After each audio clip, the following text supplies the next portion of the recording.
Israel and Lebanon have experienced their things on a personal level, and what possibles exist for peace and cooperation in the future? Joining me tonight are some incredible experts and voices who will help unpack these complex issues. With the namely things Mr. Ahmad Daffa and Mr. Rifky, we're gonna to unpack these complex issues. Good evening, everyone, and welcome to tonight's special edition of Global Perspective. And I'm your host. Here I am as a Dhamma, and we have an incredibly thought-provoking discussion lined up for you tonight. The Middle as an area with a rich history, diverse cultures, and complex geopolitical dynamics has long been a region of events, global focus. Among the most complex and enduring conflicts in the region are those between Israel and Lebanon, two nations that, despite sharing a border, have a deeply intertwined and often turbulent history. Tonight, we are diving into the history, politics, and social dynamics that define the relationship between Israel and Lebanon. From the impact of the Lebanon civil war to the role of Hezbollah to the border geopolitical forces at play, we'll explore how these nations negative their shared borders and why this conflict has remained unresolved for decades. Also take a closer look at how the people of both. So stay with me as we break down the history of Israel and Lebanon, the challenges they face, and the hopes for a peaceful relation. This is a global perspective, and it all starting now. So now, for our first speaker, we bring in a speaker who is an expert in history and journalism. That's namely, welcome to Mr. Daffa Ahmad Bahrain. So thank you, Mr. Dama, to give me the opportunity today in here. So guys, today I want to talk you about the background of Israeli and Lebanon conflict. So it was the sixth time Israel invaded Lebanon. The cause of the invasion was because of Hezbollah seeking solidarity with Hamas after Hamas attack on Israeli side in October attack and quickly escalated in border conflicts between Hezbollah and the IDF impacting the areas in or around the northern Israel, southern Lebanon, and the Israel-occupied Golan Heights in Syria. So Hezbollah said it aimed to pressure Israel by forcing it to fight on two fronts from 8 October 2023 to 20 September 2024. So Hezbollah has launched among 1,900 cross-border attacks, and Israel has launched 8,300. The fighting killed 564 in Lebanon, including 133 civilians, and 52 in Israel, including 27 civilians. So, I'm going to talk to you about the September 2024 escalation. So, on 17 and 18 September, thousands of Hezbollah handheld pagers and walkie-talkies exploded in a coordinated series of attacks. The explosion killed 42 people and injured at least 3,500, including civilians.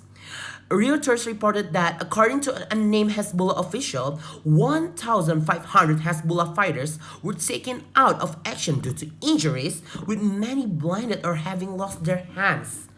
Despite Israel denying involvement with the attack, unnamed Israeli sources told Reuters and other media that it was orchestrated by Israel Intelligence Service, or we call it Mossad.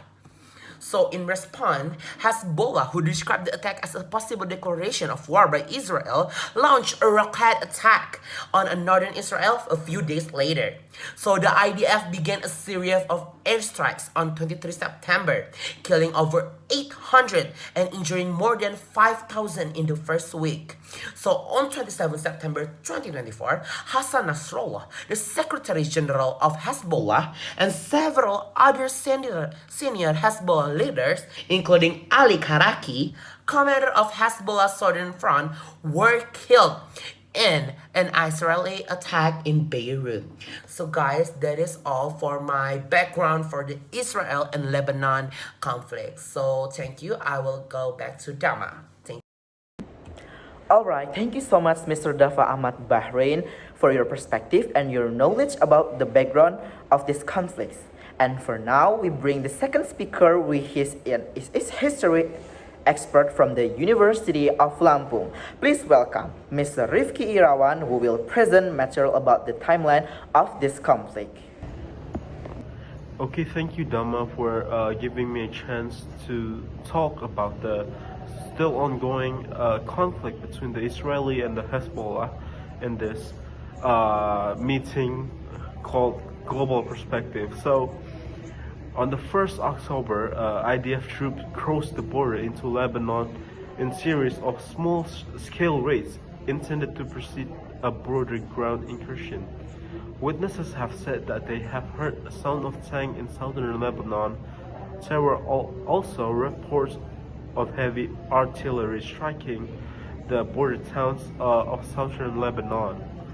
And the retaliation by Hezbollah, because of this, Hezbollah have retaliated by launching 10 rockets from southern Lebanon to Israel and a drone towards central Israel. Hezbollah said that it targeted IDF sites, Israeli community, and soldiers with 12 separate strikes. 3 rockets were launched from Lebanon towards Upper Galilee. Hezbollah said that it targeted Israeli soldiers in Metula with rockets and artillery. After that retaliation, IDF called for an evacuation of at least 500 meters from particular buildings with Hezbollah facilities in parts of southern Beirut, the capital of Lebanon. As they were preparing to bomb them, the IDF conducted at least 2 airstrikes in Dahiyah. The IDF claimed that Muhamad a Hezbollah commander responsible for transferring Iran weapons to Hezbollah in Lebanon, was killed in the airstrike. So, the conflict in October 2024 represents critical juncture in Israeli-Lebanese relation, characterized by military escalation, significant casualty, and a deepening humanitarian crisis, with implications that extend beyond the immediate region. In November 2024, a ceasefire was broken between Israeli and Hezbollah. The ceasefire, effective from November 27, aimed to end over a year conflict. Under the agreement, Hezbollah fighters were to retreat at least 40 kilometers from the Israeli border, while Israeli forces were to withdraw Lebanese territory within 60 days. The ceasefire was designed to be a permanent cessation of hostilities. And there was also a maritime dispute. Core issues centered around the contested maritime area of the coast of Lebanon and Israel, which is believed to contain significant natural gas reserves. Both countries claim right over the area, exacerbating regional tension. And the Hezbollah rose in early November, which was a strong presence in the southern Lebanon, engaged in military skirmishes with Israeli forces. These clashes, will not leading to a full-scale war, raise a concern about a broader escalation, as the Hezbollah has historically posed a significant security threat to Israel. And also the cross-border incident on November 1st, there was an exchange of fire between Israeli troops and Hezbollah militants along the southern Lebanese border. While both sides expressed a desire to avoid escalation, the situation remained fragile. And the international diplomacy, including the United States, France, and European Union, expressed concern about the rising tension. They called for restraint from both sides and urged them to solve maritime dispute through peaceful negotiation. The United Nations also held discussion addressing the escalating situation. The humanitarian impact on this conflict is civilian in southern Lebanon and the northern Israel. face disruption due to violence. The threat of border conflict put many in the region on edge, with some fearing repeat of past war. And then after the November conflict, we moved to in the December 2024, the ceasefire between Israeli and Hezbollah was strained. Israel accused Hezbollah of violating the truce and launched an airstrikes on Hezbollah target in southern Lebanon, killing several people. Hezbollah will also, of course, retaliate the attacks on the Israeli military positions. The conflict led to significant casualties and further destabilization in the region.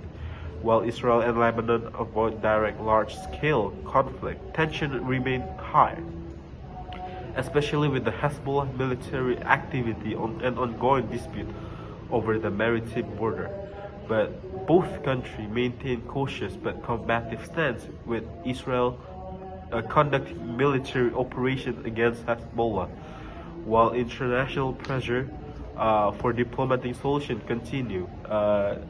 The situation remains fragile, with fears of escalation, particularly as Lebanon faces its own internal crisis. That's it for me. Thank you. Alright, so that brings us to the end tonight's discussion on the Israel-Lebanon conflicts and issues that has shaped the history and future of the Middle East in profound ways. We've touched on the complexities and geopolitics, that lasting legacies of war, and the human toll on both sides of the border. As we've heard from our guests tonight, while the path to peace remains uncertain, there are moments of hope, dialogue, and compassion emerging, even amidst the tensions. Understanding the full scope of this conflict, its history, its people, and its future is essentially also the potential for change. And of course, thank you to all of you at home for tuning in and joining with us tonight. As we close, let's remember that even the most enduring conflicts can evolve, and that peace is always worth striving for, even in the most difficult circumstances. Okay, until the next time, I'm your host Dama, and this has been Global Perspective. Stay informed, stay engaged, and goodbye.